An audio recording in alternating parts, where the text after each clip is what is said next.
This is The Ramsey Show. You can be intentional about your character. You can have money and a career. You are the hero in your story.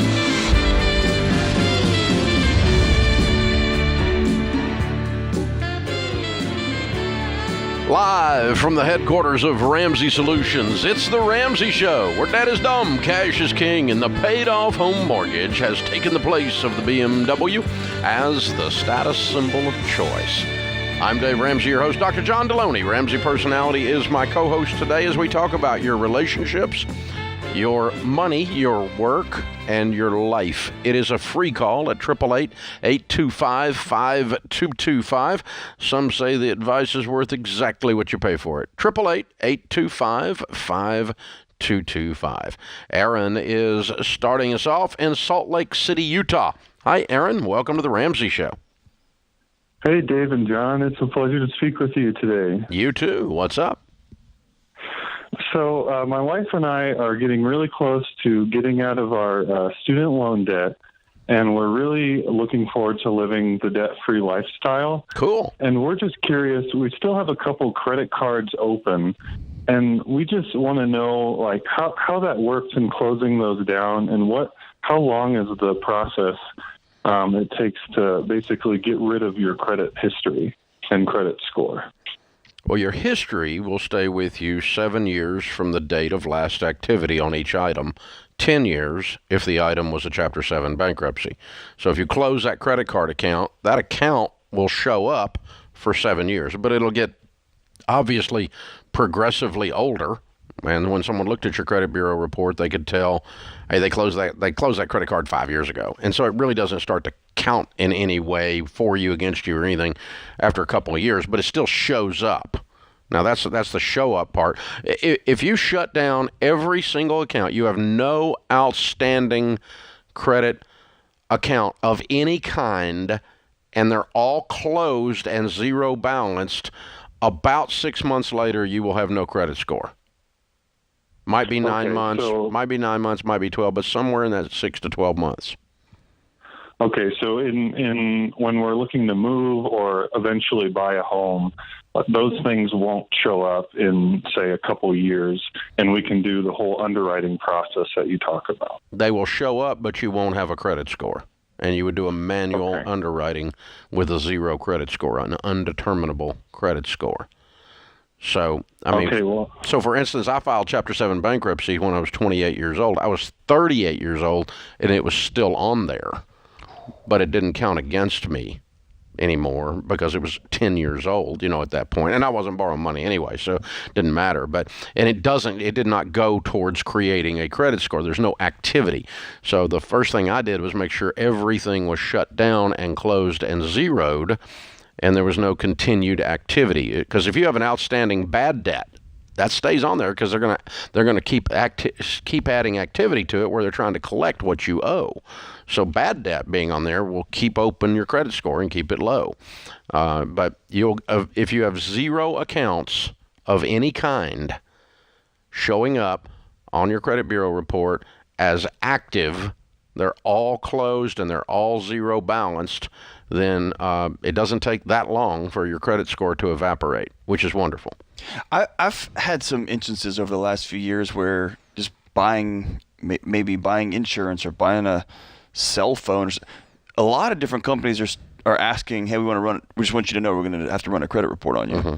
And I tell them I'm paying with cash. Like, yeah, it's just part of the thing. And it seems like more and more that score, they want to know who they're dealing with. Well, they're trying to figure out if they can sell you something is part of what they're doing in some cases. Now, with insurance, there's insurance gets rated if you don't have a credit score. Okay. You're going to get a little more expensive rate. Okay. Because there's a bogus study that was done probably 25 years ago. The University of Texas with the University of Pennsylvania did it together that showed that people with low credit scores had higher claims on their car insurance and their homeowner's insurance were more likely to have a higher claim on a claim at all and a higher claim. What they didn't, the reason I call it bogus is, which does make sense because these are broke people. I was going to say that's bad. That's bad statistical fishing there. Well, the thing they left out, the reason I call it bogus is they left out the person with a 0 credit score. Right. Which you would find someone like me almost never files a claim. Right. Because I've got tons of money, I just pay cash and I just pay cash and I just fix the car or whatever it is. I mean, so if they had done the study a little bit more thoroughly, but I pay a higher car insurance rate because I have a 0 credit score. That's fascinating. And so that's and it's just because it's a bad. The entire industry used it as an excuse to raise rates.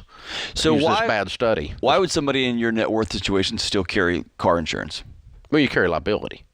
Because you have to. Yeah. That's right, legally. Well, and it's inexpensive. The liability portion is. I actually carry full coverage anyway because I drive expensive cars, and I just take care of them, and I've got what's called stated value.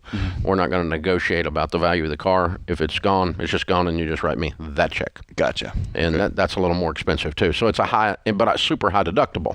Carry a huge deductible, but an expensive vehicle, you're driving a $100,000 Raptor, or $80,000, $90,000 Raptor, then that's, in that situation, you're probably going to make sense. And I still do. I still do carry those. But at that point, it becomes a decision. I'm going to pay this money for the soul tax, right? Yep. It's not worth thinking about it. It's just taken care of. I don't have to think about it. I like that. But the and the deductible, the high deductible makes the price reasonable. Yep. So run the deductible way up. But anyway, but on the cell phone, that's completely bogus. Yeah. They'll sell you a cell phone with that. Oh, absolutely. Yeah. And what I do in those kinds of situations, of course, my cell phones are through our company. We've got a bazillion cell phones, so it's a corporate contract. But if I were walking in and some situation pops up like that with me today or with you today, I just go, not only do I have a 0 credit score, but my credit bureau report's frozen. Yeah. And so you can't access it. So good luck with that. Yeah. It's not going to work out for you. Do you want my business right now? It's not going to work out for you. Do you want this money or not? That's right. And they're like, okay. Yeah, we'll take your money. That's right. Okay. Yeah, we'll figure it out. Yeah. And but there's I've not had any services of any kind that I've wanted denied in 20 years. Yeah.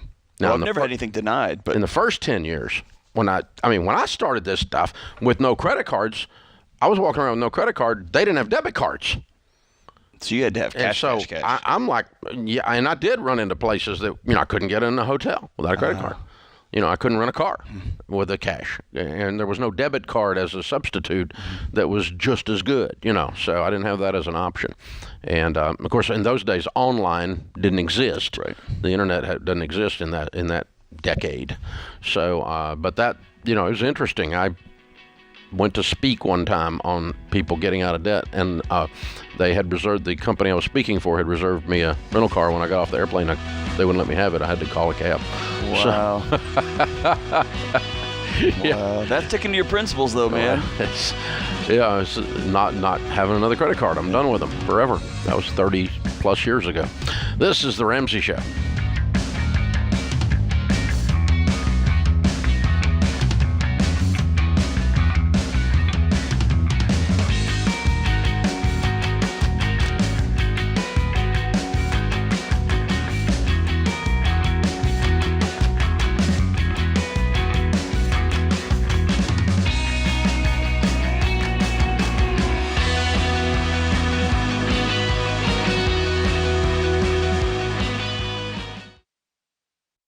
If you're considering a career in technology, I recommend Bethel Tech, and I'm not alone. Here's what Brendan said. Before Bethel Tech, I was driving Uber. Within 4 months of graduating, I got a job paying $60,000. About 2 years after that, I got a remote job that pays me $130,000, all thanks to what I learned at Bethel Tech. You could be next. Get started today at betheltech.net and get $1,000 to $2,500 off of your tuition. Again, it's betheltech.net/Ken Coleman.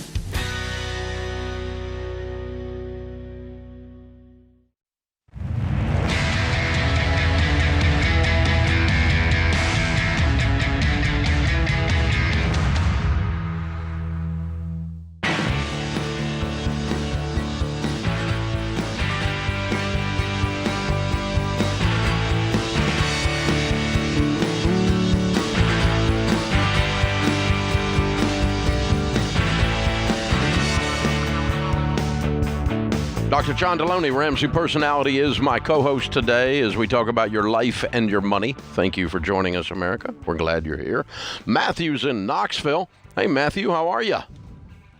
Hey, Dave. I'm doing well. How are you? Better than I deserve. What's up? So my question is, my wife and I, we've been married 3 years so far. We just had a baby boy named Parker, and we have done everything to a T for your standards. We got married. We paid off $40,000 in her school loan. We cash flowed her grad school. She's a nurse practitioner now. Graduated in May. We just now bought a house and paid a down payment for it, and now we're just struggling to know if we're saving enough money per month. Way to go, man. Congratulations. Do you have your emergency fund done at 3 to 6 months? Yeah, we have a $10,000 emergency fund. What's your household income? So right now I went to part-time so I can stay home and babysit our little kid. So right now our household income is between $130 and $140 without my wife's bonus checks of $20,000 each year. Mm-hmm. Okay. And are you saving 15% of your household income into baby step 4 into retirement? Yes. So we put $1,000 every month into our Roth IRAs, and after that, we're only saving around $1,500 after everything's paid for, and which is unusual for us because we just now started our Roth. Before that, we were cash flowing school and saving up for a down payment. So we got used to saving $3,000-$4,000 a month, and now we bought this house. Well, we're investing more in our retirement. Are you familiar with our baby steps process? Yes. Okay. Baby step 4 is saving 15%. You're out of debt, okay? So your other type of saving, and you have your emergency fund, your other types of savings are done. We're working the baby steps here.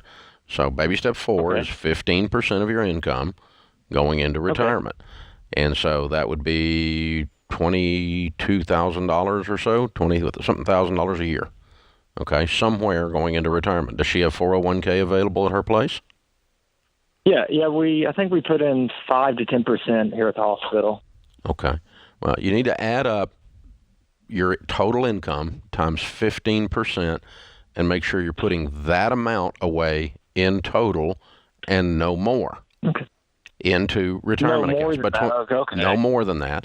Everything above that would go to Parker's college fund, baby step 5 and baby step 6. Above that, we're going to start paying down the house quickly.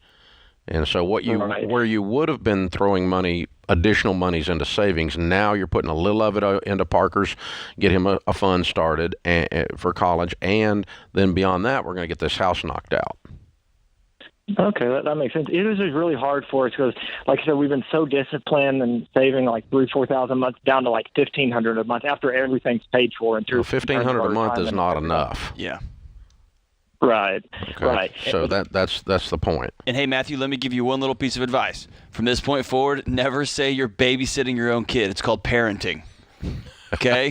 So you're gonna save yourself some heartache with your wife and other people. Just say, hey, I'm gonna stay at home, go part-time to parent my kid, not babysit him. Babysitter's a teenager that you hire off from an app or something, I don't know, off a local school or something. There you go.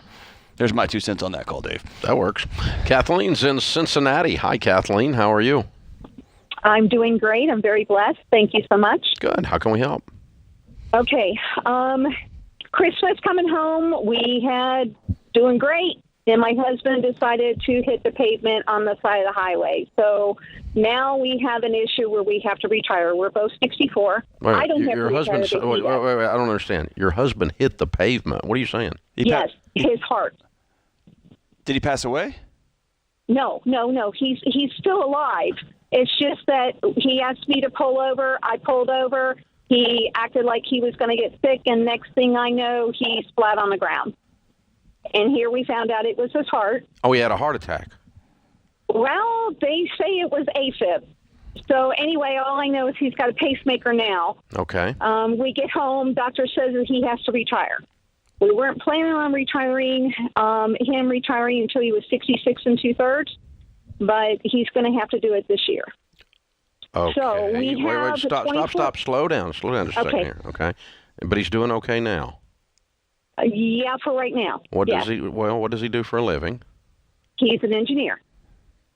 Okay. And that affects your heart how? He is in a stressful situation. Oh, so the stress of the work environment. Yes. Okay. And the doc says that's contributing to his heart issues. Right. I would recommend meeting with another doctor. Yeah. Not that he may need to leave that job, but the idea that the solution to stress is to do nothing. It's not actually for him to do nothing, just to leave that company, because he's being the engineer mentality. He's not one to just sit at home. Right. He's just not that way. Leaving that company is different than just not working anymore.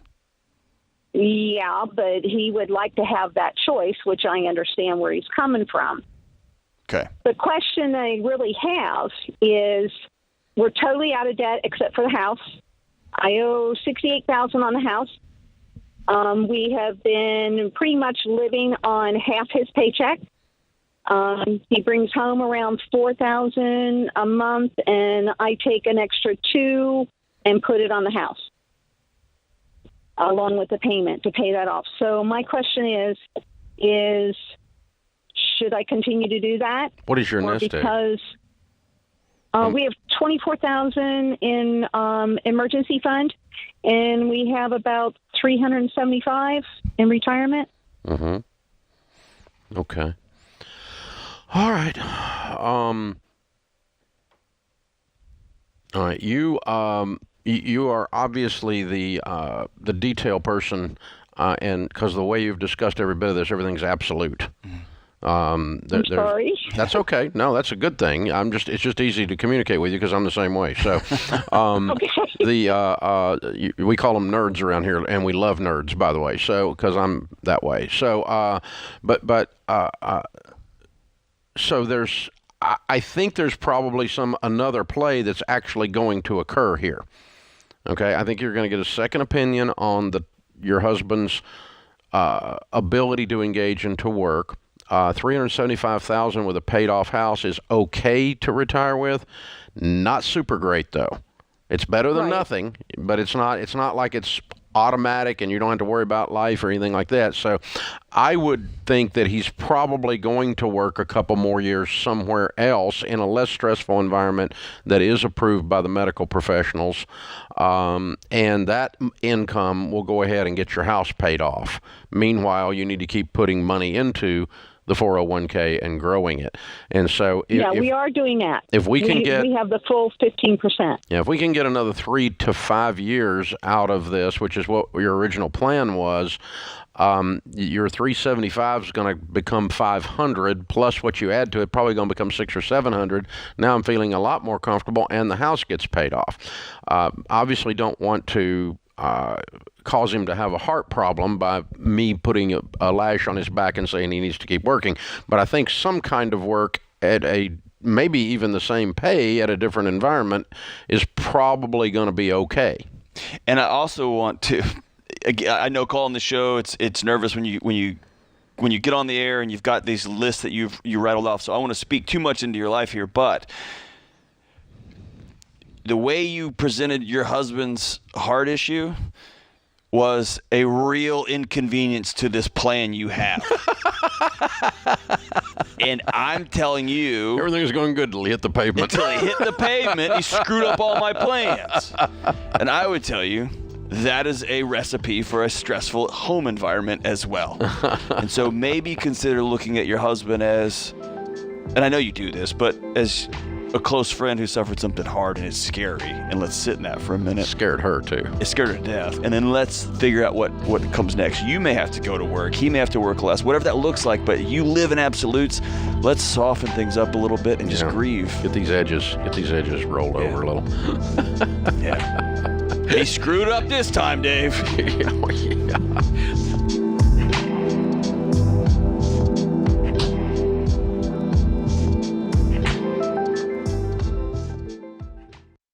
Chaos. That's what it can feel like when your business is growing so fast you've outgrown your financial and accounting software.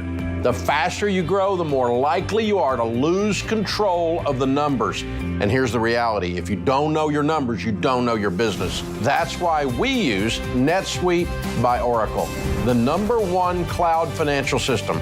Over 28,000 companies use NetSuite by Oracle, including Ramsey Solutions, because NetSuite gives us a single view of everything we need to make daily decisions. Whether you're making a few million to hundreds of millions a year, NetSuite gives you the visibility and control of the things you need to grow, like your financials, inventory, HR, planning, budgeting, and more, all in one dashboard. Go to netsuite.com/Ramsey right now to get their free white paper. Jumpstart your CFO career.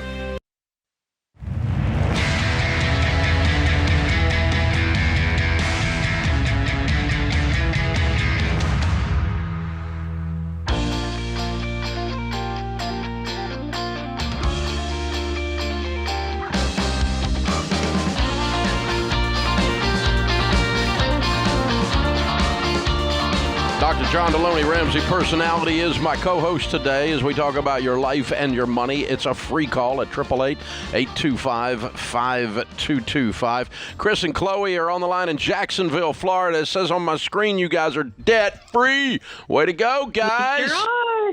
How much? Thanks. How much did you pay off?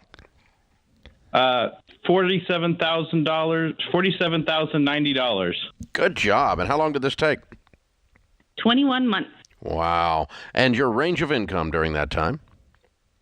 $58,000 to $125,000. Well, there's a nice jump. What'd you guys do to double your income?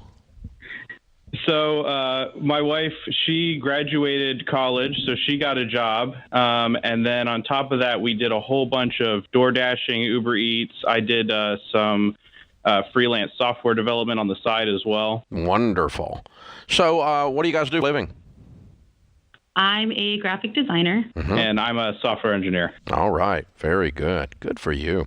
What kind of debt was the $47,000?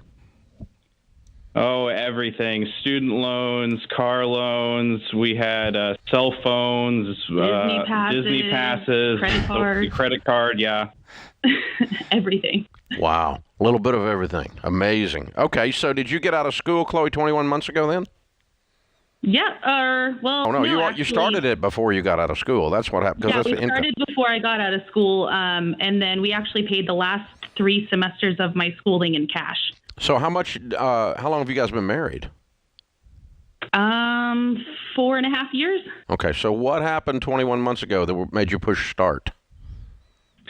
So actually, we were sitting in church one day listening to a sermon on money, and we felt really convicted about not tithing. It was something we had some disagreements on, and we were both really scared about it because we had pretty much no money at the end of the month, to the point where we were actually putting rent on the credit card just trying to make ends meet because of the hole that we dug. Ouch. And so we were sitting there, and we decided to trust God, and we made our first tithe together and prayed, God, we're not asking for more money, just to make this happen.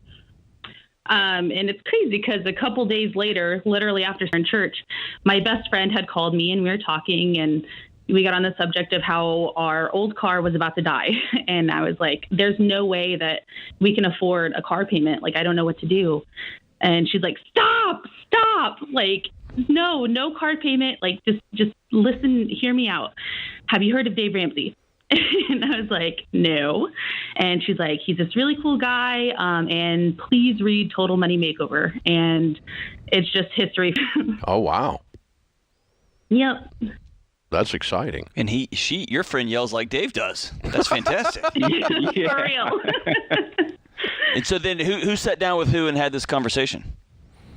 So she actually talked to me about the book, and then we would listen to the book on our way to Disney. With it was a nice long trip to be able to listen to your book, and then from there we kind of started working on it. Yep. How convicting of it? What was it to drive to Disney World on Disney passes that you bought with a credit card, listening to Total Money Makeover? Oh, yeah. It was so bad. That has to be a painful drive. Yeah. It was. Oh my gosh. That takes a little of the buzz. That's a buzzkill. Yeah. For sure. Want to go to Space Mountain? Oh, whatever. I don't know. Who cares now? Oh, well, way to go, guys. I'm so proud of y'all. Okay, yeah, this is amazing. You're very fun. So, what do you tell people the key to getting out of debt is? You did it. I think for me, the biggest thing is just the budget. Like it's amazing to me how freeing it was to be on a budget. Just like it really makes the whole thing work. And for me, I'd say my biggest motivator was my why. And my why was changing my family tree. I grew up super poor, and I didn't want to have our future children live up in an environment like that. I wanted to own a home and have, financial peace, stability. And I mean, these baby steps have allowed us to do that. We actually just completed baby step 3. And 2 weeks ago, we moved into a brand new home, less than a quarter of our take-home pay. Woo! Wow. Way to go, guys. Yeah, I like it. Well done. Well played. Excellent job. This is so fun. Proud of you. Good work. Thank you. Very good work. Hey, we got a copy of the Baby Steps Millionaire's brand new book, brand new bestseller, and how ordinary people built extraordinary wealth and how you can too. And that's your next chapter in your story. Go on and be millionaires now. That's pretty fun. And of course, then we're also going to give you another copy of the Total Money Makeover for you to give away to someone and cause a ruckus like your friend did with you. You can yell, "Stop it!" Very cool. Chris and Chloe, Jacksonville, Florida, $47,000 paid off in 21 months, making 58 to 125. Count it down. Let's hear a debt-free scream. 3, 2, 1. We're debt-free. Yeah!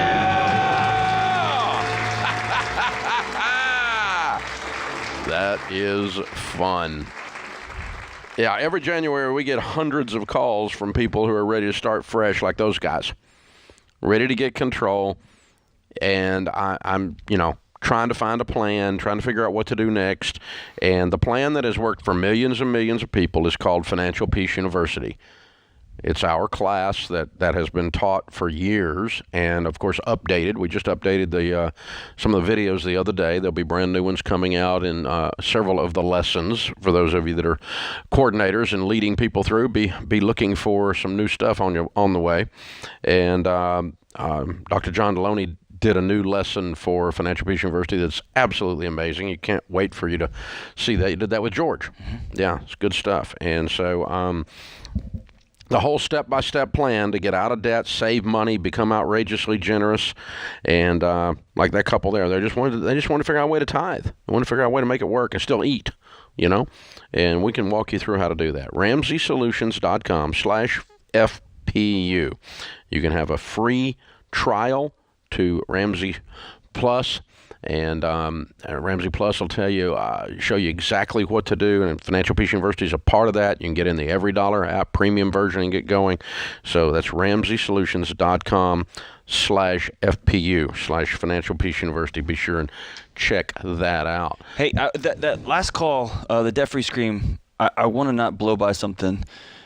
They went from a conversation with their friend about, hey, our car's dying, and I don't know what we're going to do, to 21 months later, they paid off their debt, which is incredible, but they doubled their income through getting a new job and side hustles. And there's this moment of despair when so many people I talk to are collectively there right now, like, what do we do? And then it's, we can do something, and we can do a little bit more, and we can push a little bit harder, and let's go try this, and I'm going to do this, and I'm going to sleep tomorrow because I got to get this done. And you look up, and they doubled their household income, Dave. And they bought a house. And they bought a home. Yeah. It went from despair worried about how they're going to buy a car, and the net result is debt-free and buying a house. And I'm thinking about it, we're going to They took action. They took action, and they took action $6 at a time, a DoorDash at a time. Not, I got to go make $100,000. They did it DoorDash by DoorDash by DoorDash. She got another job, which was great.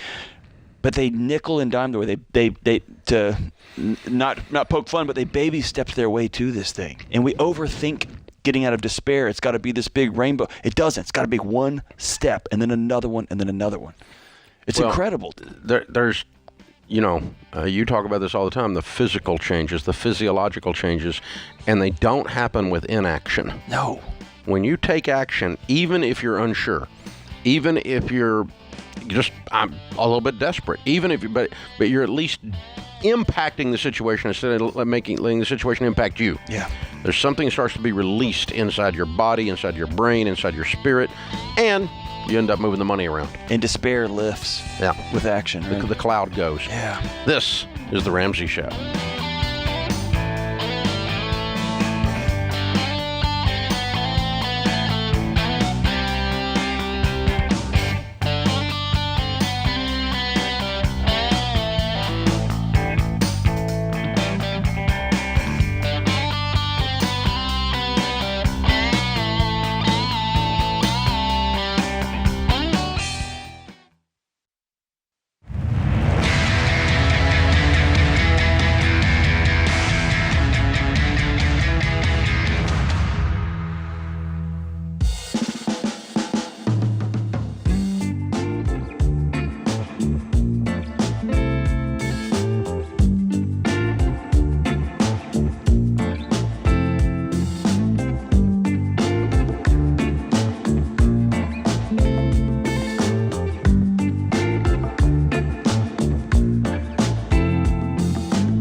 Thanks for joining us, America. It's a free call at 888-825-5225. Jordan's with us in Little Rock, Arkansas. Hi, Jordan. How are you?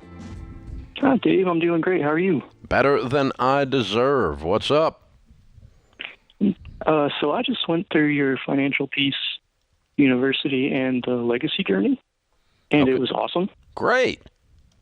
And my question for you is kind of following in your footsteps. How do you become a billionaire? A billionaire? Yes, sir. I've heard you say that's one of your goals, and I know you said like mutual funds won't get you there, and it's kind of capped at like $5 million or something like that. So no, it's not. It's not capped at that. But what I said was that we've just done this book, Baby Steps Millionaires, and the difference in a million and a billion is 1,000 million. So, you can become a millionaire. Everybody can, without a doubt, using your 401k and funding it generously, like following the baby steps, and then getting your house paid off. And that's the typical way people become millionaires. The first 1 to 5 million is what I was saying on that. It doesn't cap at that, but there's only so much, though, that you can put into a 401k, and so there's only so much you're going to have in a 401k. So you're not going to get to $100 million in your 401k. It's not mathematically possible. So and that would only be 1/10 of a billion. So typically, now I'm not an expert on billionaires. I am on millionaires. I have studied them, and I've looked at the numbers a lot. I'll tell you what I generally see. All the Forbes 400 is now billionaires. There's no one in the Forbes 400 that's not at least worth $1 billion, at least $1 billion. And Bezos is hundreds of billions. I mean, it's crazy. So, but the vast majority, 70% of the Forbes 400, the wealthiest people in America, are first generation, meaning they earned it from nothing. And so they didn't inherit it. That's good news. So that means you got a shot at it. The billionaires that I have personally met, and I've probably met now in person 25 or 30, and I've studied and read about a lot of the others. The vast majority of them made their money in a business. They created a thing. Okay, so you look at Michael Dell. Okay, you look at Truett Cathy. Or Bill Gates. You look at Bill Gates. You look at Oprah Winfrey. These are business people that created a business that became very, very large. And so the vast majority of my wealth beyond the first 10 million net worth that I made has been from the business Ramsey Solutions. Gotcha. So is that something where it's like you need to take a company public kind of thing? Could or don't have to. Chick-fil-A is not public. Ramsey Solutions is not public. Hobby Lobby is not public, and David Green would be on that list.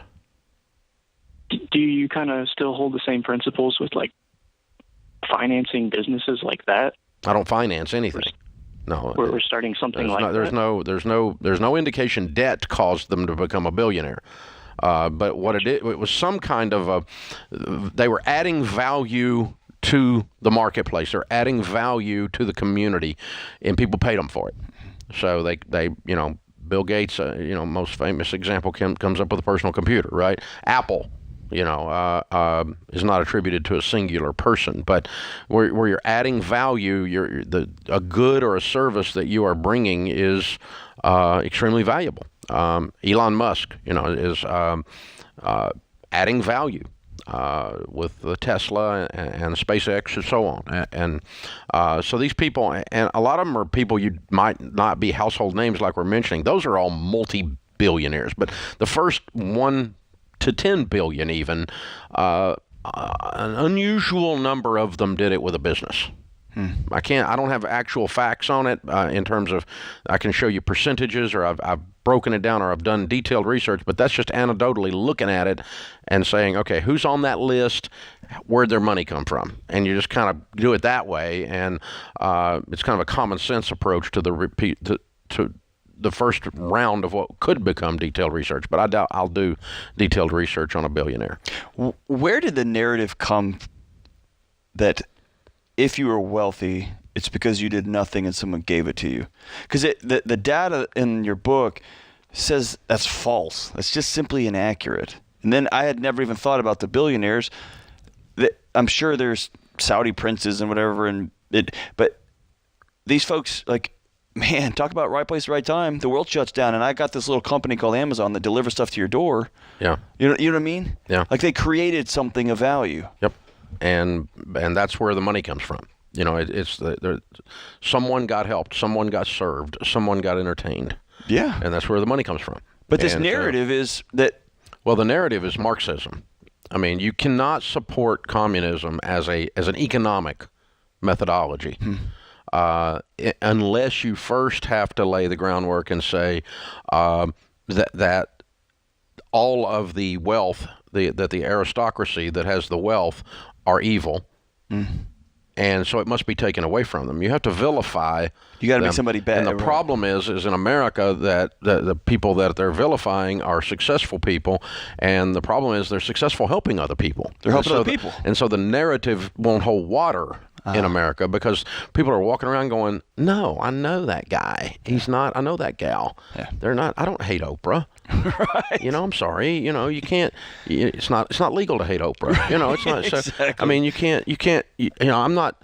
You can't go, okay, kill all the rich people. Like the Russian Revolution, right? And which was brought on by Marxism and brought on by communism. So whether it's that level of violence or not, you can't. In order to say that life is unfair, and so we have to have anarchy, we have to change the whole system of economics to one where everyone is equal. Right. Okay. The only way that works is you have to first vilify the ones that have the money. Those who are above the bell curve are evil. Yep. That's how they got there. And if they were Russian aristocrats in 1901, you could go back and probably prove that they were inbred, evil, and had no reason for having the money. The money was handed to them, and they provided no value to the community. So it was a lot easier to get mad at them, kill them all. Right. And Karl Marx, steps up, right? And so that's. But love him or hate him, Jeff Bezos drops boxes off at my house. Well, he doesn't. I know he has somebody do it for him. He does. Yeah. But I mean, he provides me with a service. Whether you like him or not, a lot of people use what he has. Yeah. And whether you like Bill Gates or not, or whether you like, the whole Microsoft movement versus the Apple movement or whatever, all that doesn't matter. It doesn't matter. Bottom line is the personal computer has changed the world. Right. You and I have things sitting on my desk here that filled a room just a generation ago, right. the brain power. And those men, the Michael Dells and the women are involved in these things in Silicon Valley, and they brought value. Right. Now, are there robber barons out there? Yeah, of course. By and large, everywhere, though. But by and large, they're not the norm. Right. The norm. And so you have to vilify success. And it just is, they're having trouble doing that in America because the data is against them. The data is so clear. It's very clear. Yeah. And so you go, okay, how can you make it without some Jesus chicken? I mean, you got to have Chick-fil-A, right? So it's like if you don't have some every so often, you're just not okay. So it's they serve a lot of people with the fastest service at a drive-through anywhere, right? And high-quality hot food, and they're kind and wonderful teenagers working there that know manners and wear a belt, and it's pretty amazing. And so it's how are you going to vilify that? Right. Well, you have to. If you want to tear it down, first have to make it bad if you want to tear it down, and and the problem is it's a lie. It's not true. It's not true, and so it won't hold water. It's not. It doesn't work here.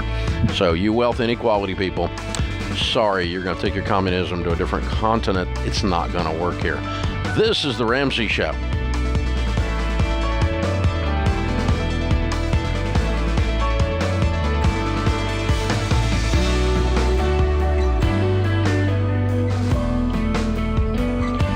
It's Kelly, associate producer and phone screener for The Ramsey Show. If you would like to do your debt-free scream live on the show, make sure you visit theramseyshow.com and register. We would love for you to come to Nashville and tell Dave your story.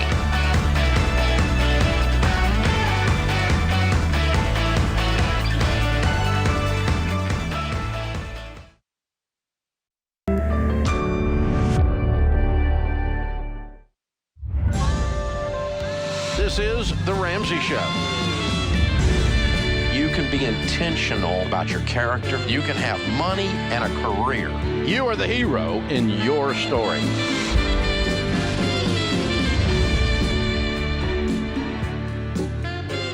Live from the headquarters of Ramsey Solutions, it's The Ramsey Show, where debt is dumb, cash is king, and the paid-off home mortgage has taken the place of the BMW as the status symbol of choice. I'm Dave Ramsey, your host. Thank you for joining us, America. Open phones at 888-825-5225. That's 888-825-5225. Dr. John Deloney, Ramsey Personality, is my co-host. He is the author of the best-selling book, Redefining Anxiety, and the host of the Dr. John Deloney Show. Both are must-reads and must-listens for you. You need to be sure you check them out. We're here to talk about your relationships, your work, and your money, your life, right in front of you. Taylor is with us in Little Rock, Arkansas. Hey, Taylor, what's up? Oh, how's it going, guys? Thanks so much for taking my call. Sure. How can we help? Well, I've been following your baby steps for a few years now. I'm hook, line, and sinker on it. Follow all y'all's content. I'm on step 4, 5, and 6. So during this time, it allowed me to create enough margin that I could make a career change. I took Ken's advice and read the book and made the change, and I'm 1 year into a 3-year plan. So basically, previously I was an hourly employee, and now I'm basically building up a book of business. So during that time, I have a 3-year time period where I have a salary. I'm curious if you would recommend I continue the baby steps, saving into retirement during this time, or if I should kind of hoard up a little extra cash, preparing for that transition from a salary, form of payment to where I'm basically self-employed. When are you going to be making this jump? So basically, I'm 1 year into a 3-year plan. Yeah, I heard that. The firm I'm at, I'm actually an investment advisor now. So I don't know how many financial advisors have called your show. That may be a good thing or a bad thing. Mm-hmm. But it's okay. I've got 24 months to go with this base salary. I'm on track. You did make the career change, but the salary you're changing from salary. They give you a starter salary until you get your book of business built enough to live on, or hopefully get your correct. Okay. Yes, so sir. How's the book? You're 1 year in before, and you have 2 years left on the starter salary. So how's the book building? Is it coming together? It's on track. Yes, it's on track.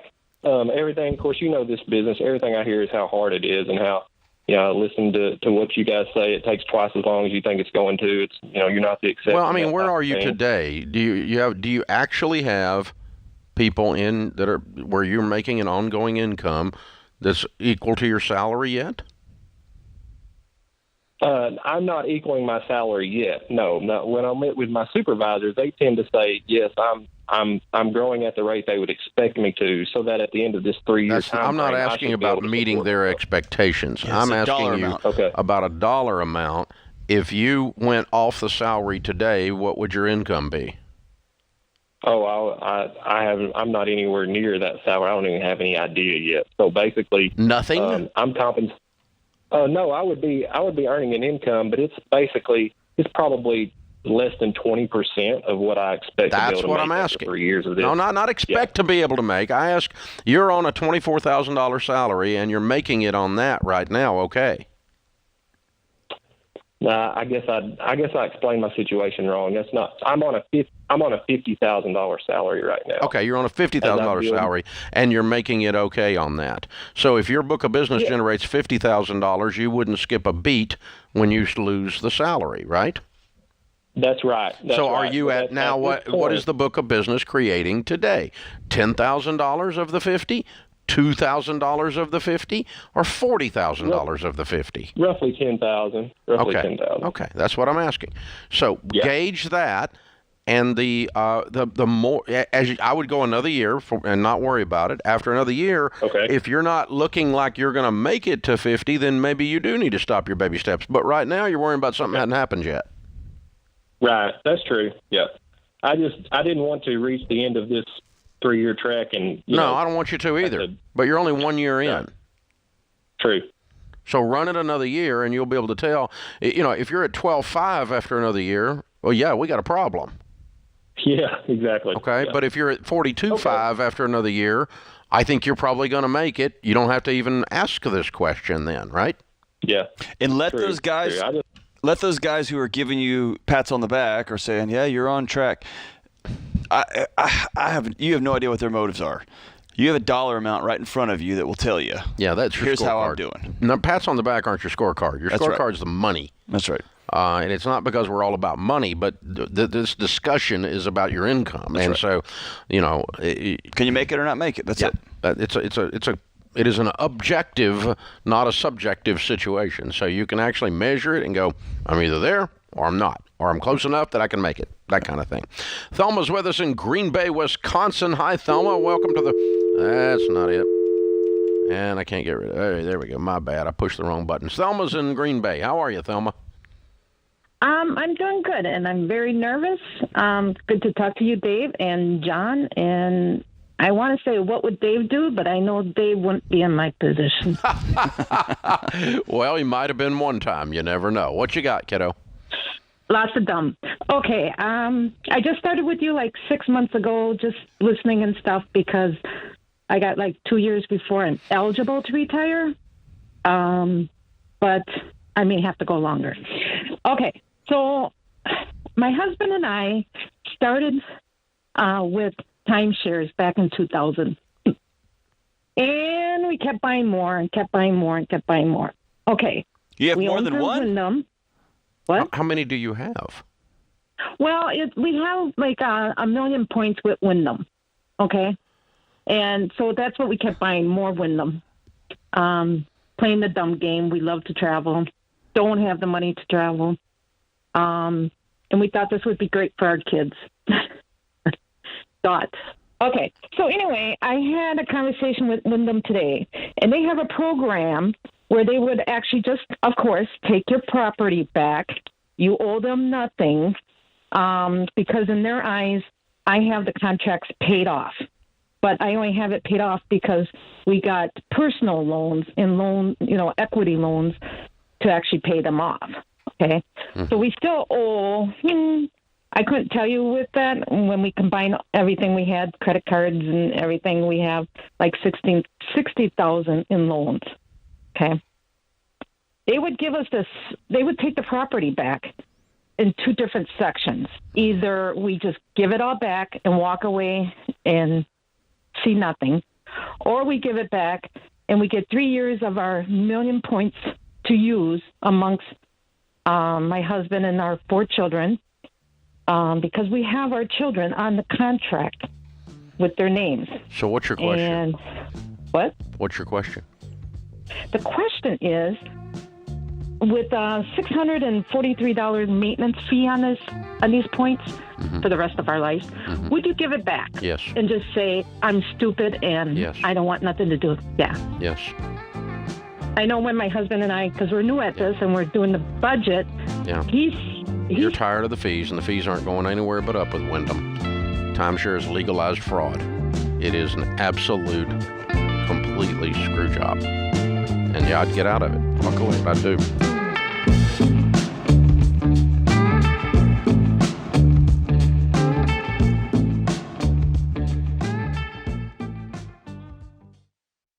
If you're not using PureTalk for your wireless, you're paying too much. PureTalk gives you the same great 5G coverage on the same 5G network as one of the big guys for half the cost. The average family saves over $800 a year. Go to PureTalk.com and choose the affordable plan that's right for you. With their 30-day risk-free guarantee, you have nothing to lose. Go to PureTalk.com and enter the promo code Ramsey to save 50% off your first month.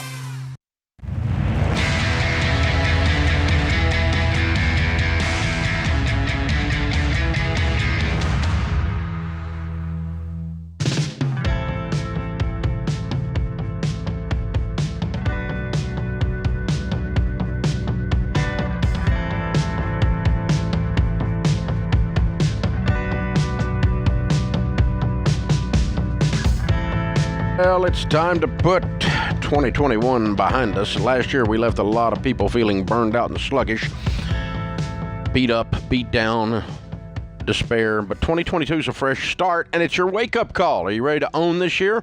Grab it by the ears and make it behave? Come on now. Time to get goals going with your money, your career, your life. We got the plan to get you there. It's our New Year's sale right now. Check it out. 73% off our best-selling books, assessments, and envelopes. Includes the brand new bestseller, Baby Steps Millionaires. How ordinary people built extraordinary wealth and how you can too. It'll show you the quickest right way to become a millionaire. Or if you're looking for a better way to manage your cash, especially in categories that blow up your budget like food or whatever, check it out. We've got the essential cash envelope system to help you. A lot of these books and items are now $10 right now. All kinds of goodies going on right now to help you at the new year at RamseySolutions.com/store. Our question of the day comes from Blinds.com. They have a 100% satisfaction guarantee. That means even if you mismeasure or you pick the wrong color, they'll remake your window blinds for free. Free samples, free shipping, and with the new promos they run every month, you'll save even more. Always use the magic word, the promo code Ramsey. All right, today's question comes from Brendan in Rhode Island. Brendan writes, I've worked hard for 8 years after completing graduate school at age 23. I paid off $14,000 in student loans and a $13,000 car note. I'm 31 now and I make $100,000 a year as a CPA. I have $80,000 in cash, $140,000 in retirement savings. I bought a condo on which I owe $122,000 at 3.15%. I'm doing well, but I could be doing better. I have money hoarding issues which are debilitating even on smaller purchases. I worry about money more than I should for my level of success. My investments are 15% in bonds because I'm afraid of a dip and cannot bring myself to invest in excess cash. A 6-month emergency fund for me would be $15,000 to $17,000. How do I get myself out of this hoarding and fear in order to boost my financial success? Right off the top here, man, this question, I'm doing well, but I could be doing better. Often folks get tied up in this elusive place where they're going to quote unquote feel a certain way whenever they get to some sort of finish line. And most of us don't take the time to articulate to ourselves what that feeling is going to feel like. And so we make our first million. I haven't made one, but then you're so obsessed with the next one because you never stop to think. You think this is going to heal you, right? And you don't ever get there. And so I'd love to sit back and say, what are you chasing? What are you running from? Where do you think you're going to be? What's it going to feel like when you get to wherever you think you're going? Because this person is just on a treadmill hitting up and up and up and up and up. and yet very intellectually self-aware. Brilliant. Self-aware. Yes. Because the language you're using says that you're, but I can't get off this that you're not in a good place. That's right, but I and can't it has nothing to do with the math. Nope. It has nothing to do with the money. It's a spiritual issue. That's right. Godliness with contentment is great gain. Yeah. I want you to what I would tell you to do is to step back and say, let's start viewing money through a spiritual lens, through a behavior lens that says, all right, I've got to put it over there. It's a tool. I'm not freaked out about my car. My car is a tool that gets me to my job and gets me to the store. And I don't sit and worry about and obsess about my car. Money's a tool. It's taking me somewhere. It's a vehicle. It's taking me somewhere. And it's sitting over there instead of it's in my heart. Hoarding is a word you use if it's in your heart.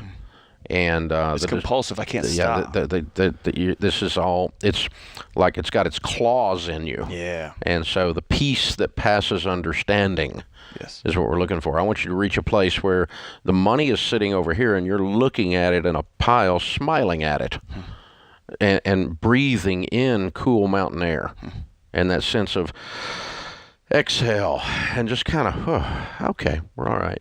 And that's contentment. For me as a spender, Brendan, what I experienced that a couple different ways. One way I laugh about when I experience it is I used to think when you went into Costco or Sam's that it was federal law you had to spend $200. That's why they check you going out with the thing. They want to make sure you spent your $200, right? It was a frenetic need to buy something thing. And it wasn't a sickness. I wasn't obsessive compulsive, but it was just a spiritual maturity thing. And it's like, well, if I get that, I'll be better. If I get that, I'll be better. If I get that, I'll be better. And what you were talking about a minute ago, John. And so something happened, and when I walk in there now, I can buy anything in there or everything in there, and I don't buy any of it and leave quite often. Yeah. And so it's just I put it over there. Your safety target has moved. Yeah, it's what I'm trying to. You're asking money to do something it can't do. Right. It can't give you peace. Right. It can't give you wholeness. It can't give you no risk. Right. There's no such thing. And so when you do that, that helps. And then, John always says when you're dealing with trauma that facts are your friends. And so let's look at what's real here. Yeah.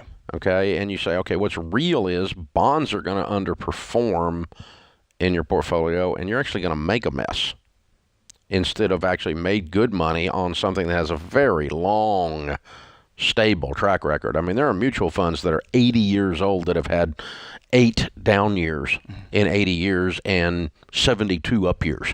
So to fret over that kind of track record is to fret over real estate going up. Or let's call that what it is.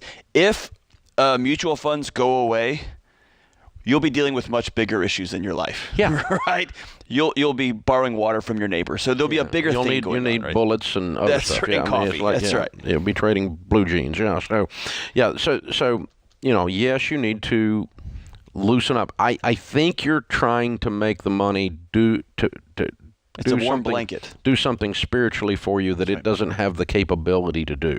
And you mentioned the word trauma often. It's been a while since I've been in the hoarding literature, but if I remember correctly, a lot of hoarding stems from loss or from trauma that hasn't been dealt with. And it's just your body's way of trying to grab control of something until suddenly that control takes a hold of you. Well, and the truth is, one thing money can do is it can give you a pad between life and problems. I mean, if the car blows up and you've got some money, it's different than if the car blows up and you don't have money. So the truth is, it does it helps you control the controllables. But what it cannot do is it cannot make you breathe that cool mountain air into your soul. And so this sentence, I'm doing well, but I could do better. I want you to spend some time. Where are you trying to go? Like, where is this imaginary finish line? And what do you think it's going to feel like when you get there? But just spend some time with that. Breathe that air, and I love that, Dave. Larry Burkett used to say that the only difference between saving and hoarding is attitude. Huh. It's the same amount of money. Yeah. Yeah. And it's the same action. Yeah. It's how tight you're holding. Yeah, you're right? not. It's attitude. It's how you feel about the money and what you're asking the money to do for you. Is it going to save me, protect me, keep me warm and fuzzy at night? Hoarder. That's a hoarder. That's exactly right. Yeah, and so I can't get rid of this stack of magazines that I've had for 73 years. Yeah. I'm a hoarder, and your house looks like a dump because you can't get rid of this stuff because it's supposed to do something for you that it doesn't have the ability to do. So this weekend I had a suit that my granddad gave me before he passed away, and it fits me, but it's an older cut, so it's not something you could wear. I say it fits me. It doesn't fit me great, but it did. And I've kept it. I've never put it on in a decade other than just to try it on once or twice. And this weekend, I was cleaning out an old closet, and I started to get rid of it. And I was like, no, this is my granddad's suit who passed away. And I finally said, my granddad is not in this ill-fitted old suit. He's here.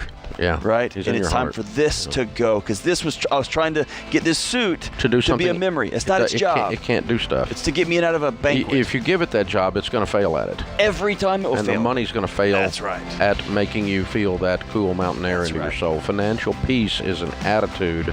It is not an amount. Spirit. Yeah. I love an amount. That's the thing. That's a good question, Brent. Great question, man. Very good question. This is The Ramsey Show.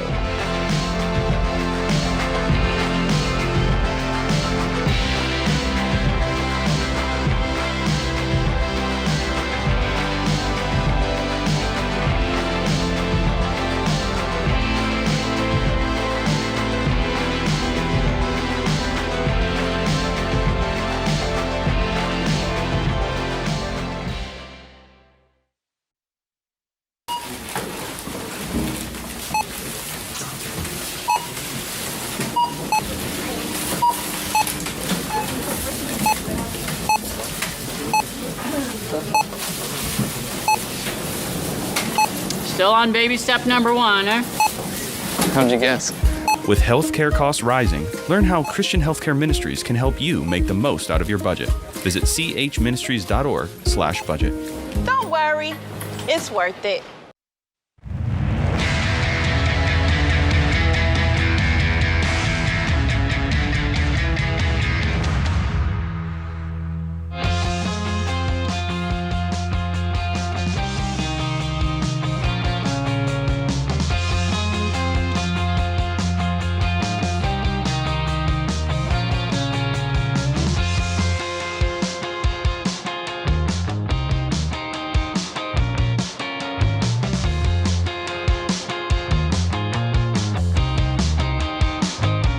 Dr. John Deloney, Ramsey Personality, is my co-host today as we answer your questions about your life and your money. It's a free call at 888-825-5225. Javon is with us in Charlotte, North Carolina. Hey, Javon, what's up? Hey, Dave. So we had a lot of medical expenses coming up this year, and so I switched from an FSA to an HSA because I wanted the higher limit to cover those things and not have to come out of pocket. However, I did not realize, and it was not explained to me, that the HSA is not front-loaded like the FSA. So we are on baby step 2, and I would like to double our contributions so that we have money to roll over to next year, and then we can reduce them. But because we're on baby step 2, I don't want to do that. So I'm just trying to figure out how would you navigate that because I wasn't really planning on paying for things like out of our monthly budget because we have HSA, but there's no money in it because it's January. Okay, so when are the bills coming? I got a tooth filled yesterday, and that was like $100. And I went to swipe my card, and there wasn't any money in it because my husband's first paycheck was the Friday before, and the contributions hadn't actually hit yet. Okay, but how? What are the medical bills that are ongoing that are so large?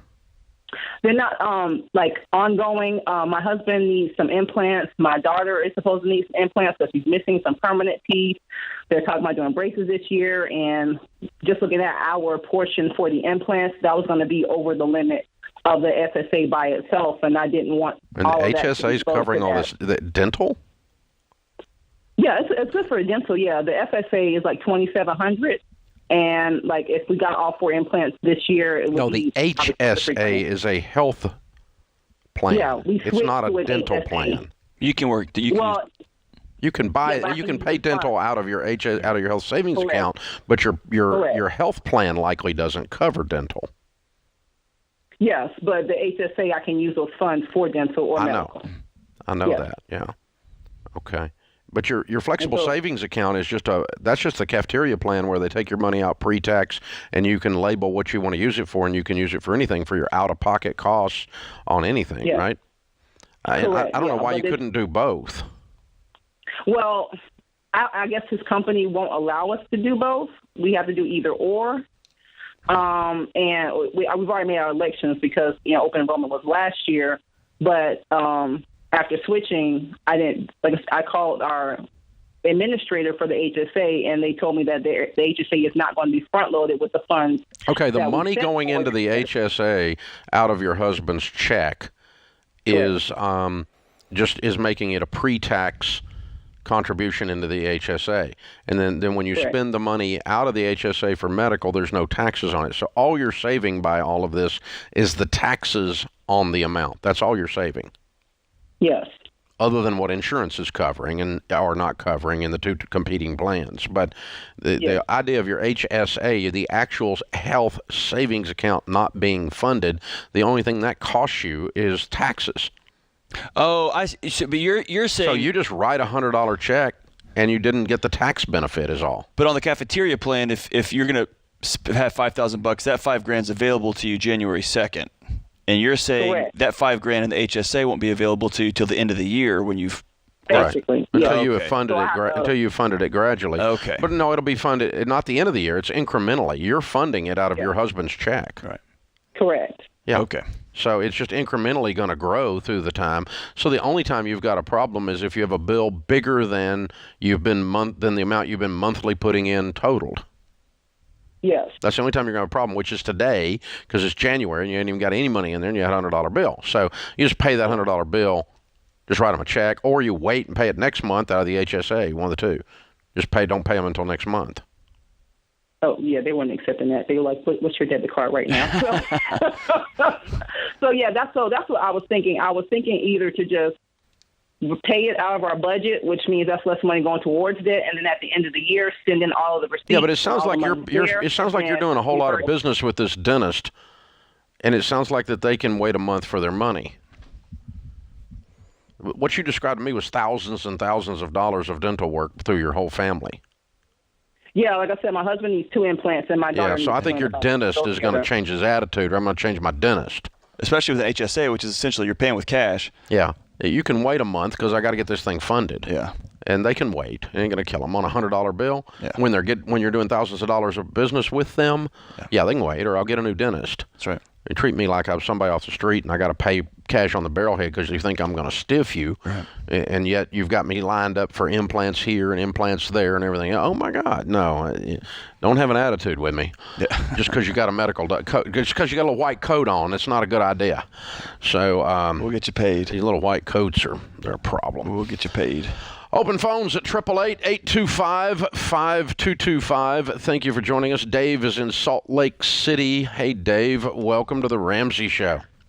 Thank you so much. How are you? Better than I deserve. What's up? Well, before I knew about you and your program, I took some loans off my 401k.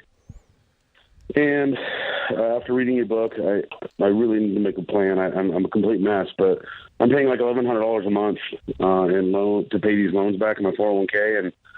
And obviously I took some advice from people that didn't really know, and those same people have no idea how to help me get out of this mess. And I'm just curious if there's any way that I can use the 401k to like pay these loans off or something to get out from them. Like, no. How much do you owe on your 401k?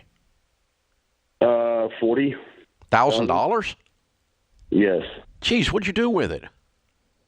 Home improvement stuff. Paid off some other debt just to get myself in debt again. Okay, so how much debt have you got, not counting your house today? See, that would be 40 as well.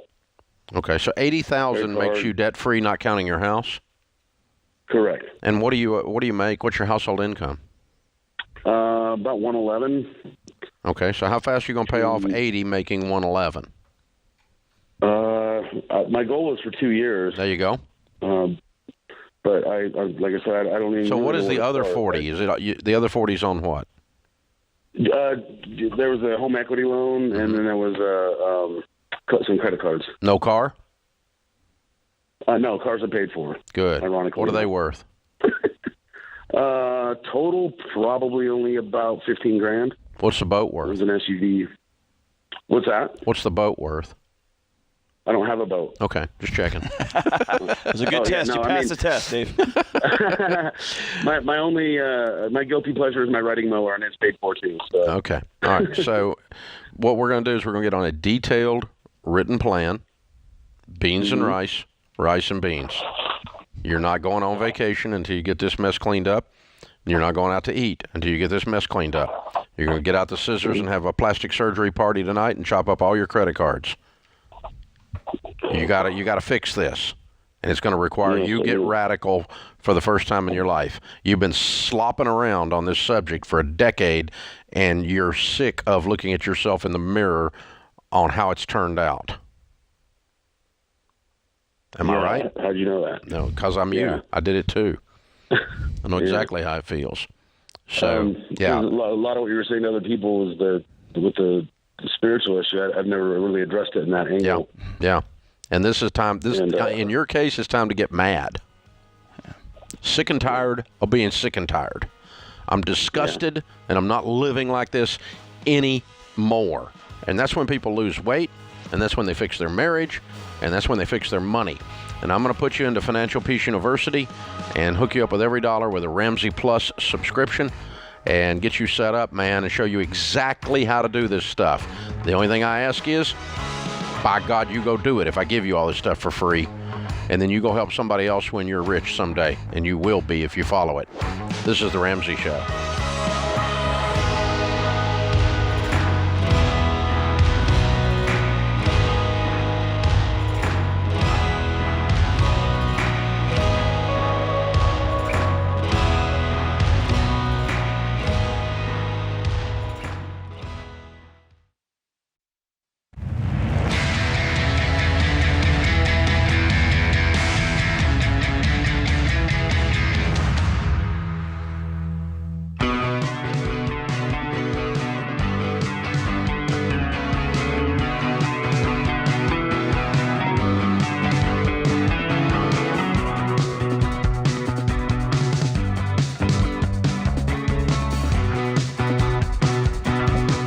Dr. John Deloney, Ramsey Personality, is my co-host. Open phones at 888-825-5225. Thanks for joining us. Lucas is with us in Croatia. Okay. Hey, Lucas, how are you? Hey, I'm doing well. How are you? Better than I deserve. Croatia as in the country? Yes, sir. Wow. Okay, cool. How can we help? So I'm getting ready to move out of my parents' house, and long story short, I just want to know your best advice for me as getting ready to move out and move back to the States, buy myself a car, stuff like that. What is your best advice for someone like me getting ready to get into a lot of financial responsibilities, and basically what can I do now and whenever I do move out to set myself up for a better future and a financially free future. Okay, so you're an American in Croatia and you're coming back to America, leaving your parents' house. Yes, sir. And your parents are living in Yes, Croatia. Sir. Yes, sir. We're missionaries. Okay. And how old are you? I'm 16. And you're coming back to the States when? So either this summer or about this time next year. Okay, as a minor. Where are you going to live? Yeah. Yes, sir. I'll be living in Oklahoma City with some buddies of mine.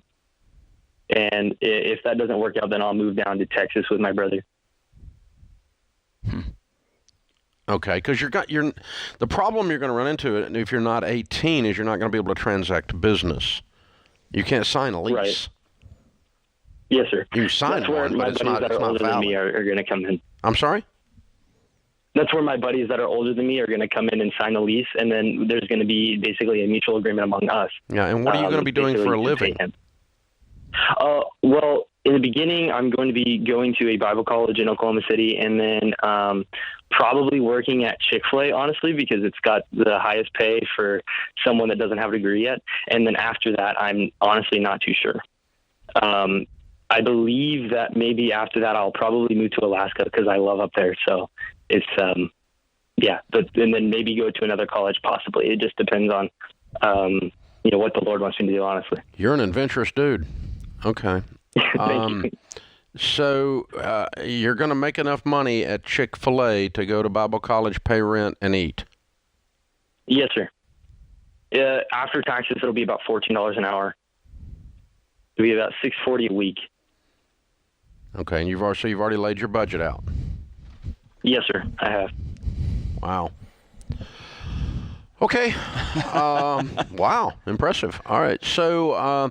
advice would be that to do exactly what you're doing, which is lay a budget out. And at this stage of your life, and as young as you are going on this great adventure of yours, there's no way that you could possibly pile up too much cash.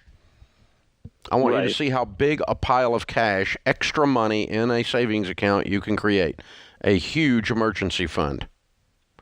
I mean, you would never get there, but if you had $50,000 sitting in a savings account with all the things you have going on in your life and all the different moving parts and transitional stages of your life that you are in, and the things you're talking about doing and the expense of those, $50,000 wouldn't be too much.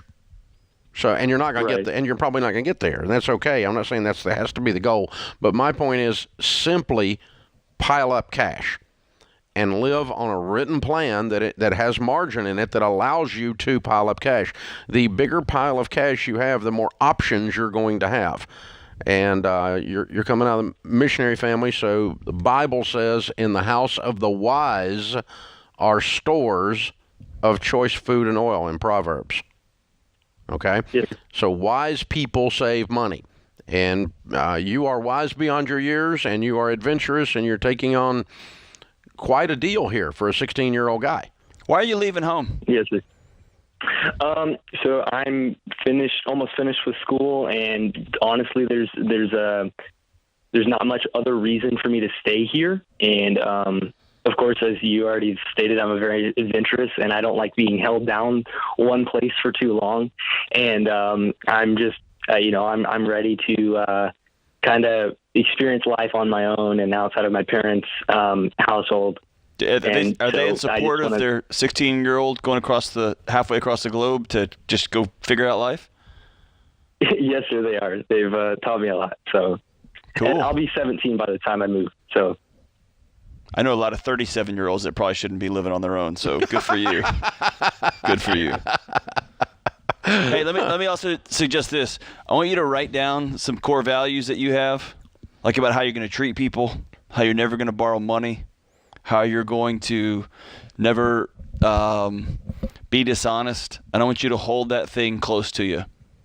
When you're heading on a great big adventure, it's easy to take one step off of a path because it just is a quick corner cut and you find yourself way off the mark. And get a set of core values about who you are, who you're going to be. Make sure you got some people in your life as you take on this adventure. You can't do life alone, man. It's cool in the movies. It just doesn't work that way in real life. Yeah. It sounds like you've got some guys that are trustworthy that you're teaming up with on the first leg of this, and then a brother as a backup. And so it's an interesting thing you're doing, dude. And again, a written game plan, writing down the core values, writing down your budget, which you've already started working out. And the more you can work, the better. And pile up some cash because that'll give you some options on your adventures. And Alaska's not cheap. Yeah. A lot of things. It is cold and it's not cheap. And bears. Yeah, and they're bears, yeah. So, open phones at 888-825-5225. Chase is with us in Dallas, Texas. Hi, Chase. How are you? Hey, Dave. Thanks for taking my call. Sure. I have got a good problem, but a problem. My grandmother just turned 97. She passed down $10,000 basically down the chain of the family to each of us relatives. So what do I do with it? Is the question. Right now, I'm in flight school, cash flowing flight school. I'm expected to spend about $75,000 between now and the end of August. And where's that money coming from? So that I have saved up over years and years and years. So how much do you have in savings? How much do you have in savings today? So the savings I'm drawing for this has about $85,000 in it. It's kind of got a $5,000 cushion between the expenses I'm expecting to incur and just a little bit of wiggle room there. So I put that? So you, flight school, you're just all in, and you're going to be done in August. And your plan when you finish is to do what? So after I finish that, I'll be a flight instructor to get up hours until I can work with a regional airline. Okay, all right. And you can live off a flight instructor salary? Yeah, so I've got a nice split rent, 3 great roommates, and a very nice lease. So. Okay. I would just put the $10,000 into your fund because you have one major goal right now, graduate from flight school. And this, and after you have done that, if there's money left over because of X or Y, or because you put the $10,000 in there might be $15,000 left over. There might be $20,000 left over because you told me you had 85 and you need 75. So then you can decide what you're going to do with that and how you're going to apply it to baby steps. But right now, that fund is your lifeline to your goal. It's going to make your goal happen. And I'm just going to pad that lifeline, strengthen that lifeline, because it's just from now until August. And after that, we'll look and see how much is left over. Okay, then I'm going to be living on the flight instructor. And then I can take that $20,000 and say, all right, I'm debt free. Now I'm going to label some of this my emergency fund. Or I'm going to buy a house with it, whatever the thing is. Yeah, maybe it's time to upgrade a car or whatever. But label $10,000 up the emergency fund. That gives me $10,000 to do something else in the baby steps. But you start working the baby steps in August with what's left over. But first, let's make sure you get through and that there's something left over. That's how I would handle it. Good question, man. This is The Ramsey Show.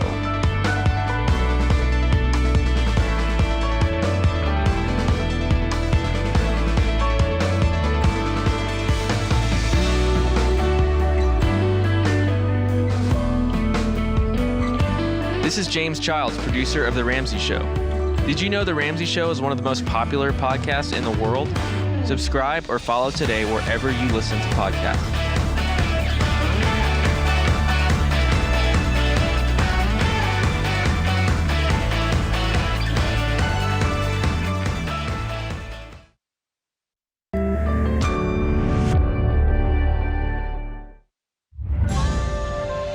This is The Ramsey Show. You can be intentional about your character. You can have money and a career. You are the hero in your story.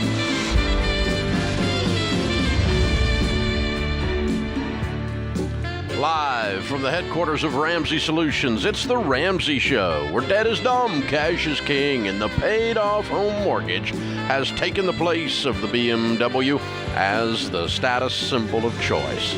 I'm Dave Ramsey, your host. Thank you for joining us, America. Dr. John Deloney, best-selling author and host of the Dr. John Deloney Show. Ramsey Personality is my co-host today as we answer your questions about your life, your money, your relationships, and your work. We're here for all of that on The Ramsey Show. Roy is with us in Morristown, New Jersey to start the hour off. Hey, Roy, what's up? Hey, Dave. Thank you so much for taking my call. So I am in a bit of a pickle. I am a 43-year-old immigrant. I don't have a college education. I just graduated high school. I was on my own for the longest time, self-employed. And November of 2019, I lost my business. Then the pandemic hit. Then a divorce hit. And I find myself today $444,000 in debt without any income. And with credit card debt, IRS debt, child support debt, all incurring fees and interest. I'm just not sure where to start at this point. Wow. I'm sorry, man. You've been through hell. Yeah. Yeah. You're in it right now, aren't you? Where'd you? Yeah, sure am. Where'd you immigrate from? Israel. Where?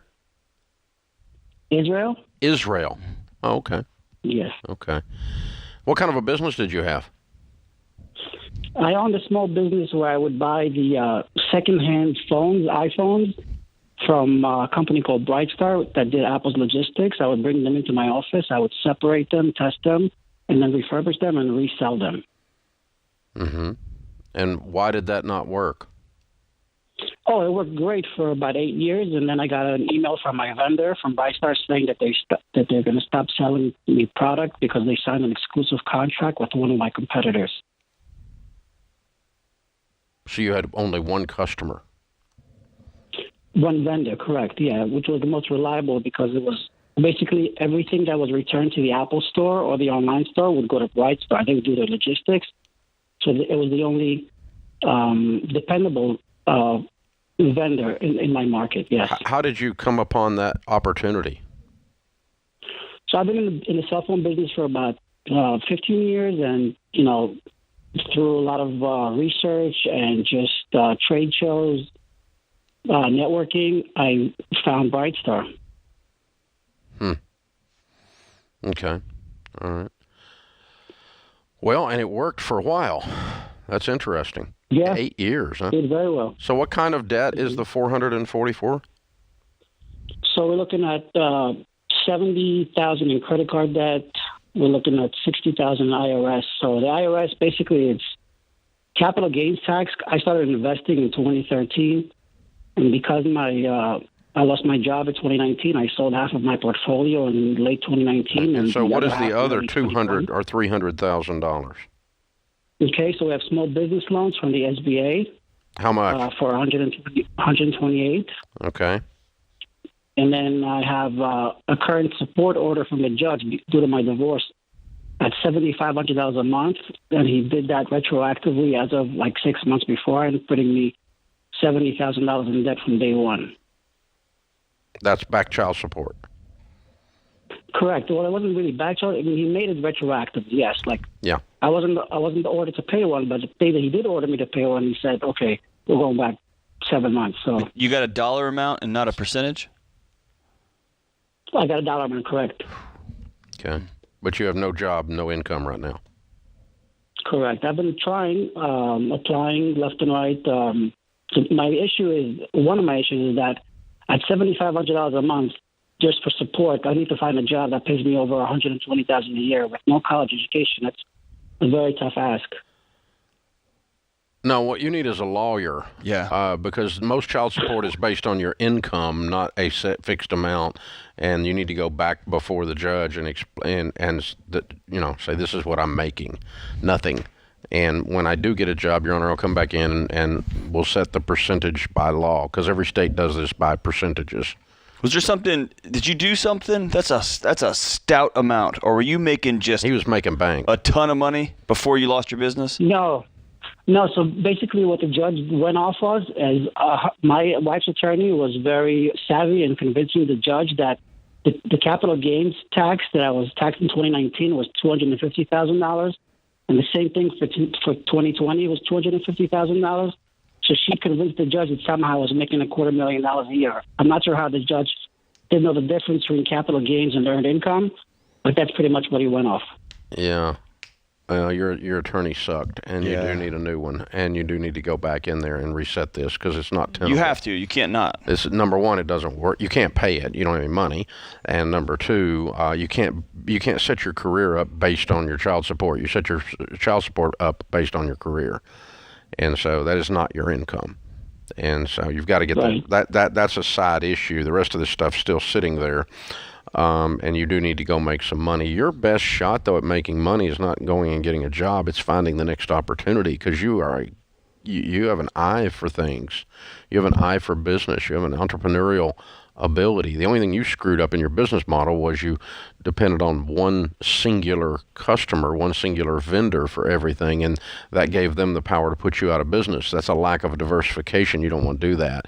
You need to build a business model out that has many, many vendors and many, many customers, and that way if one of them goes sideways, it doesn't shut you down. It just is an ouchie.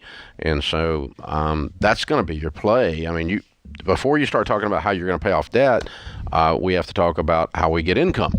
And so you can go get a job if you want to, that's fine, and then you go get before the judge again, or a different judge, and with a different attorney, and get these numbers reset to a reasonable amount. I'm not about people not paying child support. You need to pay child support, but you also need to pay the amount that is a percentage of your income, not some mythical number, and this is pretty bizarre. And also, it feels like you made one mistake back in 2019, and then you borrowed some money to try to cover that mistake, and then you borrowed some more money to cover those mistakes.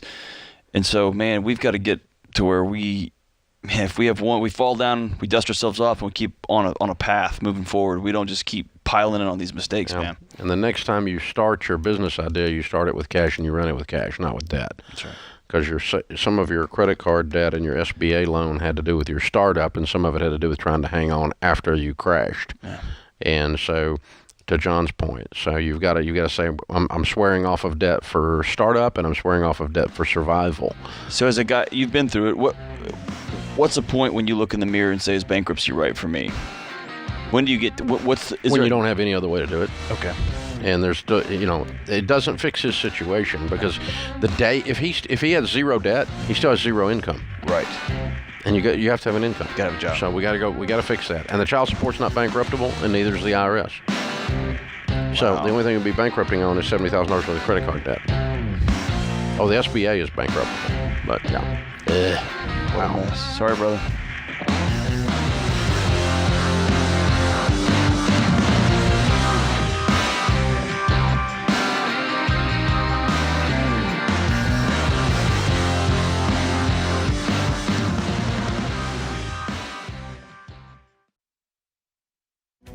If you're looking for ways to update your home without blowing the budget, I've got it. For years, I've been telling you about our friends at Blinds.com. Blinds.com makes it simple to shop top quality blinds, shades, and interior shutters from home with easy online ordering and free shipping. With Blinds.com, there's no need to renovate your entire home. Just change out what's on your windows with upscale choices like faux wood blinds, cellular, and roller shades, or even outdoor shades. Plus, Blinds.com guarantees the perfect fit, whether you do it yourself or you have them measure and install everything for you. Shop their latest looks and see how much you can save at Blinds.com today. The easy and affordable way to make your home more beautiful is Blinds.com.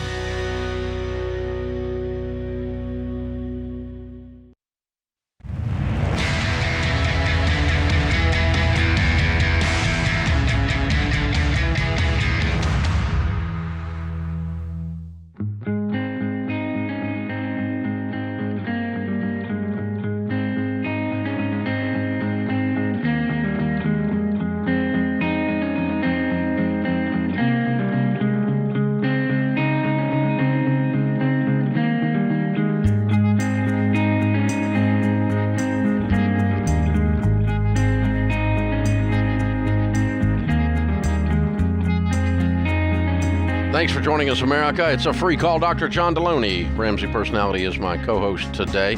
Tanya is with us. Tanya is in Cincinnati. Hi, Tanya. How are you? Fine. How are you, Dave? How y'all? Hey, what's up? Nothing. I was calling because my husband died in November, and shortly before he had died, we had been listening to you guys for a long time, but shortly before he had died, we had saved up our $1,000 and was starting to pay on our but when he died, I had to move in with my brother. So I'm wondering, should I be saving to get my own place right now, or should I continue paying on our debts that we had? My goodness, I'm so sorry. Yeah, I'm so sorry. What happened? What happened to him? He was fighting a drug addiction with cocaine, and when he would want to go run off and get high, he would get violent with me. So we got into a fight, and then he left and got a hold of some drugs that have fentanyl in it and overdosed. I'm so sorry. How old are you? I'll be 40 in May. You got kids? No. I had 2 children that died. Okay. My goodness. A lot of tragedy. Mm-hmm. How long ago was that?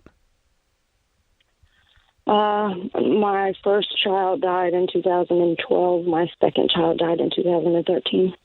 My goodness. Wow.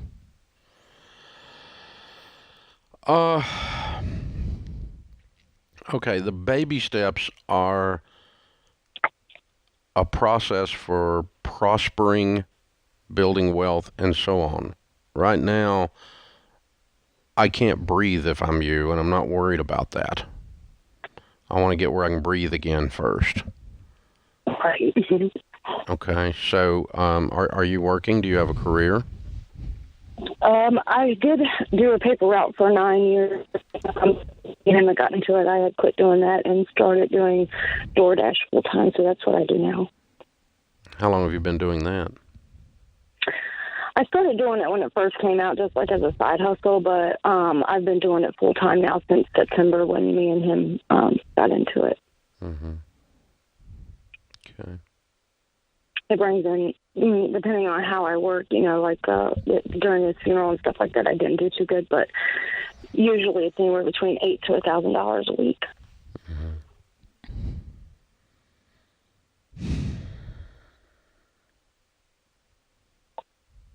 What do you want to be doing 2 years from now and 3 years from now and 5 years from now?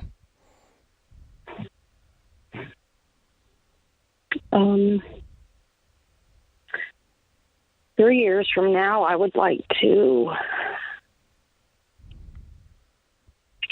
be in my own place, have a nice little cushion where I don't have to worry about, if my car breaks down,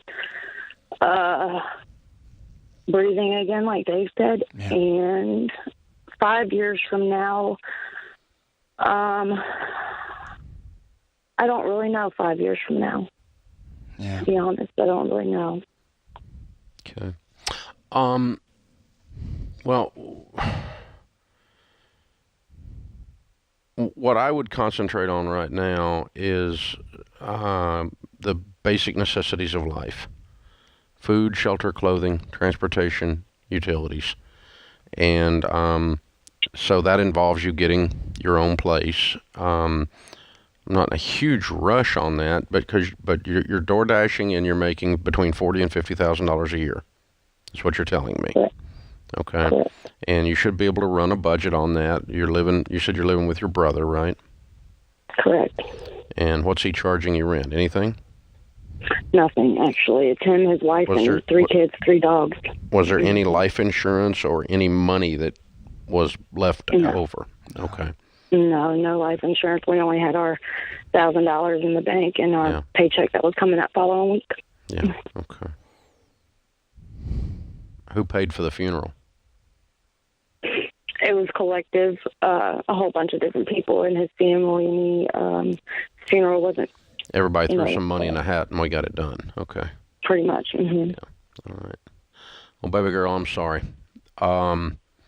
What I would tell you to do is right now, let's how much debt do you have? Total, I've got $9,900 in student loans, $3,900 on an Amazon card, $500 on the secured card, $500 as a family loan to my sister. I've got one payday loan paid down to where I only have that $55 left, and I owe the IRS about $1,000. Okay. All right. Get the payday lenders out of your life and never set foot on that place again, okay? Right. They're completely con artists. They're scam. You got to stay away from that. 600%. Yeah, and then you need to get the IRS cleaned up as soon as you can. And then I want you to pile up some cash and get you a little apartment, okay? And let's set up house, and then let's keep working and begin to clean these debts up. I don't know why you wouldn't. But food, shelter, clothing, transportation, and utilities, survival is first. Sustainability is first, okay? And a payday lender being gone, the IRS being gone is part of that. And then you've got an inexpensive little apartment, and you're making $40,000 or $50,000 a year. And Then you begin to work on your long-term money goals and work in the baby steps, and you need to begin to work on your long-term career goals. I'm going to send you a copy of Ken Coleman's book. And as you're healing and you're getting where you can breathe again, let's go ahead and read that, because I don't want you door dashing as your full-time job when you're 50. Right. I mean, it's a wonderful thing right now because you're making decent money, you're working your butt off, but you're making decent money and you can survive on it. But it's not. I don't think that's your long-term play, is it? I don't know. I've always wanted to open up, like me and my husband we're talking to a realtor about, because the paper route we used to have, we would get like $25,000 in Christmas tips every year. So we were going to use that this year to put down as a down payment on a home. And I was going to open up a dog kennel for like injured dogs and dogs that needed, a foster home to live in temporarily. Okay. You start to have some goals, okay? You start to think about something that makes your heart beat again. And DoorDash doesn't make your heart beat. It puts food on the table and pays the electric bill, but it doesn't make your heart beat, right? That's what we were looking for a while ago in our earlier question. So hang on. I'll have the guys pick up and give you a copy of Ken's book. But I think first and foremost, you're going to take care of you. You've been through hell. Okay. A little bit, yep. Not a little bit. You have been, girl. A lot. I mean, you got the crud knocked out of you here, and you're carrying around a lot. So, can I, the folks that have been close to me in my life that were in relationship with somebody who was a cocaine addict, I need you to hear me directly, okay? Mm-hmm. You're worth being loved, and you're worth being well, and you're worth being safe. Mm-hmm. Do you believe that? I need you to hear me. I know I'm worth being safe. And you're worth being well, and you're worth being loved. And it's been a long, long time since that. Have you felt that? Is that right? Yeah, people who are addicted to cocaine they're hard. They're in love with powder and nothing else. Right. And so they don't show you any love, and it's been a long time since you felt that. And then you got the abandonment to go with it now. Yeah. So what a mess. What a mess. I'm so sorry. Hang on, kiddo. We'll walk with you. We're here if you need some help. You call back anytime. This is the Ramsey Show.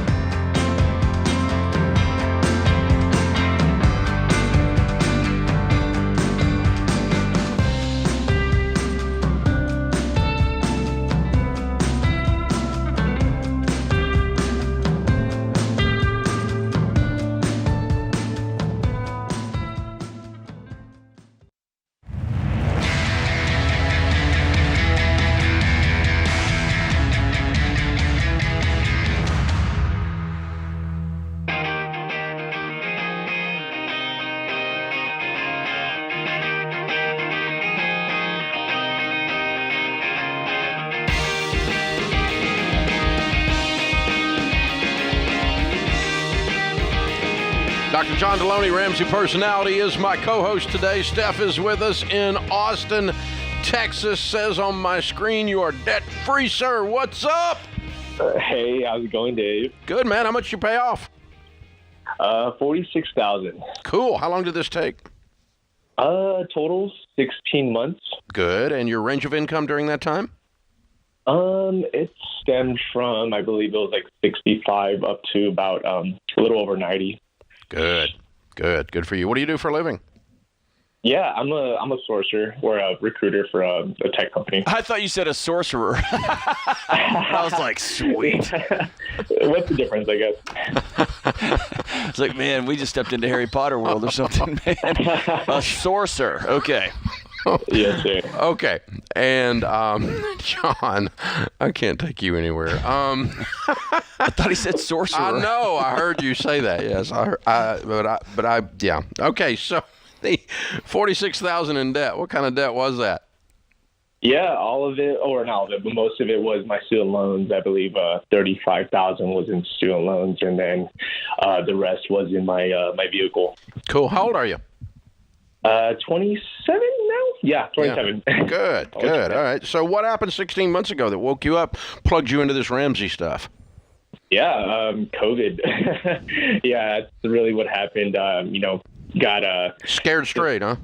Yeah, for real. That was really what happened. I think everyone was kind of just scared in regards to what was going to happen. I was afraid I was going to lose my job for whatever reason. I just got pushed to working at home and started listening to a bunch of podcasts. And next thing you know, I came upon the debt-free degree from Anthony O'Neill, and heard that, and I was like, wow, that changed my life really. Then I started listening to obviously to your show, and from then just went in overdrive. And I had money saved up. I believe I had maybe $9,000 or $10,000 saved up, and I didn't really know what to do with it. And obviously listening to the show and the podcast, it just put everything in perspective. And that's how I really, kicked off my journey by knocking out about $9,000 in my first month. And from then it just really kicked off. And every month then, just started piling cash to pay it off as soon as possible. Cool. You did a great job, man. Congratulations. All right, you did it. You're a professional. You've actually done it. It's not a theory. You paid off $46,000 in 16 months. Tell people what the key to getting out of debt is. I think for me, I wrote this down, but the three things I thought really helped me get through it all was, one, just the budget. Once you figure out how much is coming in, how much is going out, that really gives you a better understanding of where you can prioritize your money. So that was the first thing. Then realizing that, it's okay to say no to your friends. They're always going to be there. The ones that, truly love you will respect you for it and, understand you and what you're doing. Well, 16 whole months. I mean, it wasn't 16 years. Yeah, exactly. And granted, I still had my fun during that time, I guess. And the last thing was just, making mini goals, just always having a goal in mind at the end of the month or quarter, however you want to, measure it out. But yeah, those were my, I guess, three big things that kind of helped me stay motivated through it all. Excellent. Well done. Very good. Good job, man. How's it feel to be free? It feels good. It feels weird. I think growing up, I didn't really know what debt was. And honestly, I really didn't. Even when I got to school, I didn't see student loans as a debt. I think nobody really does until, you just, I don't really know. Just it feels weird. It feels weird because I think I'm one of the first individuals in my family to become debt at a young age. And now it's just building upon that and, making wealth and really changing, myself and, my future family. It's awesome, man. I'm proud of you, brother. Well done, sir. Yeah. Very proud of you. Excellent work. Absolutely. Fabulous. Good. We got a copy of Baby Steps Millionaires for you. That's the next chapter in your story for sure. And so we want you to go on now, and now that you've gotten rid of this debt, you go ahead and build some wealth and be outrageously generous in the process. And you are set up to do that. And you got a good career field you're in. You'll be able to do a lot with that. Keep killing dragons. Those sorcerers make good money. So Thanks, John. I appreciate that. Oh, keep killing dragons and finding crystals and stuff. Yeah, great, man. Shut up, John. Oh my gosh, I'm gonna crack up and not be able to get back from this. So, all right, now here's what we're going to do. You got that. We're also going to send you a copy of the Total Money Makeover book for you to give away and disturb someone else's life, and in a good way. And so we're proud of you, man. All right, Steph, count it down. $46,000 paid off in 16 months, making 65 to 90. Let's hear a debt-free scream. All right, 1, 2, 3. I'm debt-free. Thanks, guys. Appreciate it. That wasn't a scream. That wasn't a scream. That was a debt-free statement. That was like, I did it. I'm debt-free. Yeah. I know, but if you're cool and you're hip in Austin, well, it may be against city limits. Maybe he's in his office. Oh, can't yell that's in his true. Office. Or maybe that's how sorcerer. Yeah, he was in his wizarding class and he couldn't yell out loud. You are not right. Oh my goodness gracious. All right, open phones at 888-825-5225. You jump in. We'll talk about your life and your money. Tax season is upon us. I know. Try to contain your excitement. No one likes doing their taxes. I hate my taxes. I hate them, especially when you realize the big software companies. And if you've been doing your taxes with one of those software companies, you find out what they're up to. Every year they lure you in saying you can file for free, but then when you're knee deep in the filing process, they sucker punch you with charges, loan offers, credit card pitches, and all the other distractions. I was just trying to do my taxes. Well, there's a better way to do it. It's called Ramsey SmartTax. It's our online tax filing software. With Ramsey SmartTax, you can get all the deductions, all the forms, and every tax break you deserve. The best part is the price. Ours is already much lower than the leading competitor, and you won't have any hidden fees. And there won't be any cross-sells or promotions or anything else pushing you into doing something stupid with your money and your life. Don't do that. No. So here's the thing.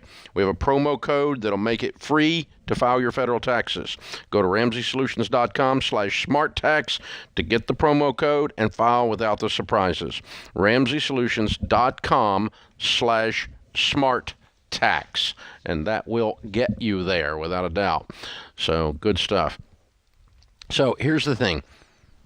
It is interesting for those of you listening that some of you have, well, everyone has a different starting point because of their upbringing, their area of the country, their family lineage, their race, creed, color, national origin, trauma. Yep. Everybody's got a different starting point. And so when I talk to someone like Steph and he says, the big part of this is the breakthrough here is I'm the first one in my family because I didn't even realize student loan debt was really debt. Right. That's a starting point, and other people are going, well, I already knew all this stuff. Mm-hmm. Some of you have a really good starting point where you already are way ahead, and all you need to do now is get disgusted. And do it. Then go do it. Yeah. You got to get your butt in gear, get some action going, And others of you, we know you can do it because other people have started way, you have what's known like a race in the backyard when you were a kid, a head start. That's right. It doesn't mean you get to win. Doesn't mean you're, but you do have a head start because you actually know things. Your family actually taught you things. You knew this was stupid, but you did stupid anyway. That's a head start. Yeah. That's a head start. Big time. But just to discover the idea that this is actually debt, that's starting back there a ways. Yeah. That's a pretty interesting. Then to make it this far, this fast, that's pretty impressive. Interesting thing there. So fun. This is the Ramsey Show.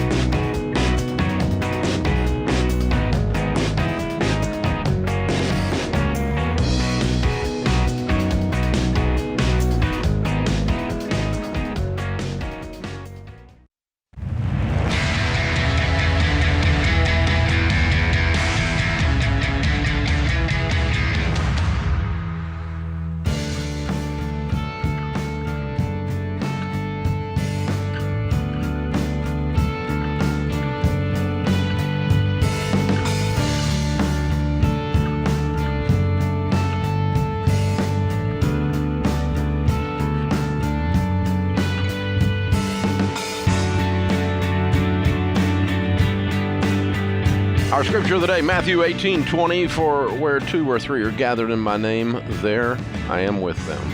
Helen Keller said, alone we can do so little. Together we can do so much. Lindsay is with us in St. Louis. Hi, Lindsay. Welcome to the Ramsey Show. Hey, Dave. Thanks for taking my call. My pleasure. What's up? Great. So my husband and I own 5 rental properties, and 4 of them have loans. They all have a positive cash flow each month, and it's not income that we rely on currently, but we hope to be financially independent, and then that would be our sort of income once we stop working. What is the total debt on all of them, if you totaled them all up? Total is right at $105,000. That pays off all of the properties? Yes. Wow. We bought them pretty well. So, wait a minute, these are inexpensive properties then? Right. They're single-family homes. That are worth what each? They would be worth anywhere from probably $50,000 to $75,000 Yeah, each. okay. They're in a small town. Yeah, cool. I like this. Yeah. It's like numbers from the 70s or something. Yeah. Yeah. Okay. Got 5 houses with a mortgage. Jeez, that's okay, great. so what's your household income? Right now, at the beginning of 2020, my husband and I both left our jobs and became independent contractors. So we do construction and remodeling. So it varies a little, but somewhere around probably $75,000. Okay. And what do you owe on your personal residence? Nothing. And you're debt free except for this $105,000. Correct. Yes. Okay. All right. And your question is how to pay them off or when to pay them off or should you keep them or all that, right? Right. So okay. All I would do is I would just treat this like it was $100,000 student loan debt. Let's get rid of it. Crush it. Yeah. I would, I think you could pay it off in like 3 years without any trouble, and then you'd have the whole portfolio free. How cool. And that's what we've previously just kind of let the business take care of the business and haven't really put any of what we consider our personal money towards them. Mm-hmm. So that's what I just didn't know if. Yeah, I think it is all personal because you're personally liable on these mortgages. Right. Yeah. And so you need to pay them off. Yeah, let's get them paid off. And because here's what's going to happen: you're going to have so much money then that you're going to be able to pile up these rents and buy another property with cash. Yeah. And then buy another property with cash, and then buy another property with cash, and that's what I've done. Then you're going to run this small town, Lindsay. Lindsay the landlord. This is my town. Lindsay, my town, the landlord. Just call me the landlord. Yeah. I like it. I like it. This is great. I'm proud of you. This is fun. Thank you. So how far outside of St. Louis are you? I live about an hour or so north of St. Louis. Do you want to reveal the name of the small town? I don't know if you do, since it's a small town. Well, the town that we have the properties in is Louisiana. Is what? Louisiana, Missouri. Yeah, I know it well. Okay. Mm-hmm. It's over by Troy, right? Yeah, it's pretty near to there, yeah. Yeah, that's where my mom's from's over in there. Okay. Wow. I didn't know that. Interesting. Wow, okay, cool. That's a great farming community is what it is. Yeah. Yep. Fun. Exactly. Fun. Good All for right. you. Well, let's do it. Get it. You're amazing. I've had a lot of calls. I haven't had 5 mortgages with $100,000 total. Yeah, that's a new one. Impressive, man. Well, but and it's been a long time since I've talked to anybody bought a house for $75,000 either. But I used to buy them for a lot less than that. But back in the day, cheap houses. But that's a long time ago, and they were really cheap. Bad houses. Yeah. These aren't bad houses. These are great little houses, is what these are. Small, not tiny houses, little houses. There's a difference, okay? Sarah's with us in Denver. Hey, Sarah, welcome to the Ramsey Show. Sarah? Hi there, Dave. Sorry about that. Thank you so much for having me. Sure. How can we help? Hi there, John. So I've just started the Financial Peace University, which has been great so far. I've surpassed baby step 1, and I'm on baby step 2. Whoop, whoop. And my question, sorry to interrupt, but my question is the debt snowball. I'm having a hard time reconciling that only because I'm dealing with a couple of factors, being that I have 7 credit cards at 0% interest. And what's the balance on the total? The total balance is going to be somewhere around, off the top of my head, maybe $15K. And what's your household income? Income is about 82. Okay. And what do you do for a living? I just started off as a software engineer. Okay. So I just switched careers. Okay. So now I'm actually able to manage my finances, You're my debts a little bit better than I was. asking a great question that a software engineer would ask, so that's perfect. So here's what we have figured out, because I would have asked the same question. I'm a financial background, and it didn't, because the debt snowball is not mathematically correct. when you pay off smallest to largest regardless of interest rate, that's not mathematically correct. Mathematically correct would be to pay off the highest interest rate first. The avalanche, right? Well, yeah, that's what other people started calling it years after the debt snowball was famous. Some character came up with the avalanche. But anyway, but the concept doesn't work with the avalanche. And the reason it doesn't work is personal finance is more behavior than it is math. It's 80% behavior, 20% head knowledge. If you try to fix a behavior problem with math, you're going to struggle. But you can fix math with a behavior change. And so the reason I'm telling you all that is that the human heart needs to see traction. In your world, we'd call it gamified. So the debt snowball is gamified. You're gamifying yourself.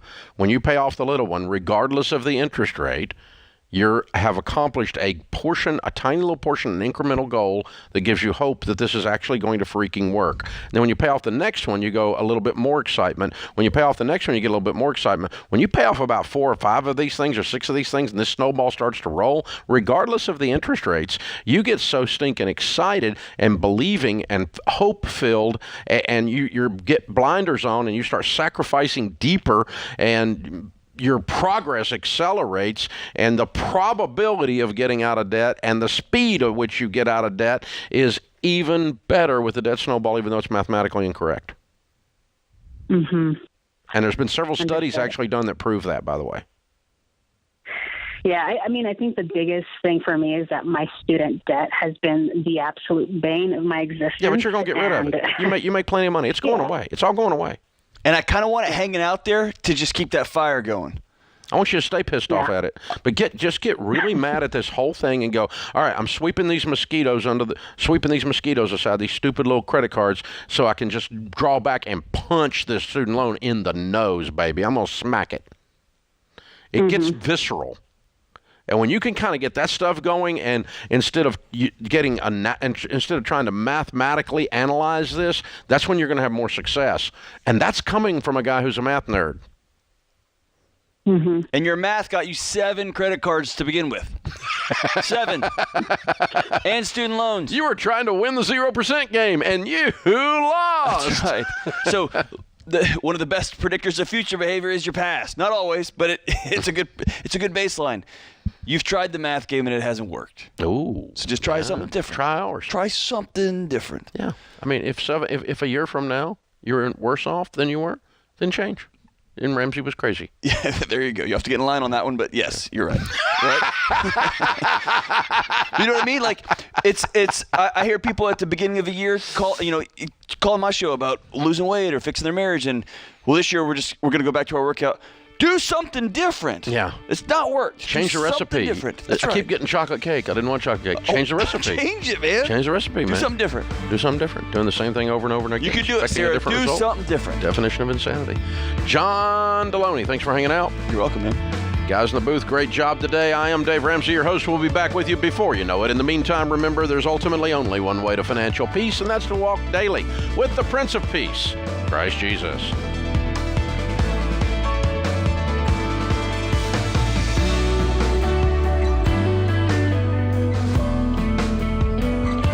Have a friend or family member that needs a daily dose of Ramsey advice in their life? Let them know about the Ramsey Call of the Day podcast. It's a quick hit of advice about life and money in under 10 minutes. Check out the Ramsey Call of the Day podcast wherever you listen to podcasts.